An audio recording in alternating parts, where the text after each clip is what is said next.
মা এখন কত কাজ করছে দেখে নাও বন্ধুরা। এখানে হচ্ছে পেঁয়াজ ফেঁয়াজ কাটছে, তারপর দোকানে আলু কাটবে। তারপরে চলো তোমাদের দেখিয়ে দিই কী কী করছি আমি। দেখো পুঁই শাক রান্না হচ্ছে মাছের মাথা দিয়ে।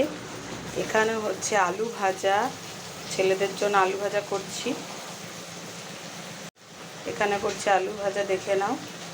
আর এখানে হচ্ছে দেখো মাছের ঝোল করবো, রুই মাছ গাঠি কচু দিয়ে। তো এটা করবো দুপুরবেলা রান্না। আর ডাল হয়ে গেছে, মুসুরির ডাল, তোমাদের দেখিয়ে দেবো পরে, ঠিক আছে। তো চলো কী কী রান্না করব তোমাদের সব দেখিয়ে দেবো, ঠিক আছে। তো চলো। আর মাছের ঝোলটা হয়ে গেলেই আমার হয়ে যাবে রান্না। আমি করলাম ডাল করেছি, আলু ভাজা করেছি, আর মাছের মাথা দিয়ে পুঁই শাক করছি, আর মাছ ভাত।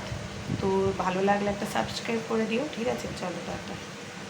তো হ্যালো বন্ধুরা, দেখে নাও। এখানে হচ্ছে ভাত, গরম গরম ভাত। এখানে হচ্ছে আলু ভাজা। এখানে হচ্ছে রুই মাছের ঝোল করেছি, দেখে নাও, রুই মাছ দিয়ে গাটি কচু দিয়ে। আর এখানে হচ্ছে মুসুরির ডাল, শুকনো লঙ্কার পেঁয়াজ দিয়ে ফোড়ন দিয়ে। আর এখানে হচ্ছে মাছের মাথা দিয়ে পুঁই শাক করেছি। ভালো লাগলে একটা সাবস্ক্রাইব করে দিও, লাইক করে দিও, ঠিক আছে।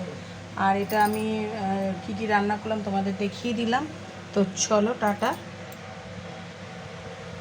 দেখে নাও, ভালো করে দেখে নাও, অবশ্যই একটা লাইক দিয়ে দিও, ঠিক আছে। তো চলো।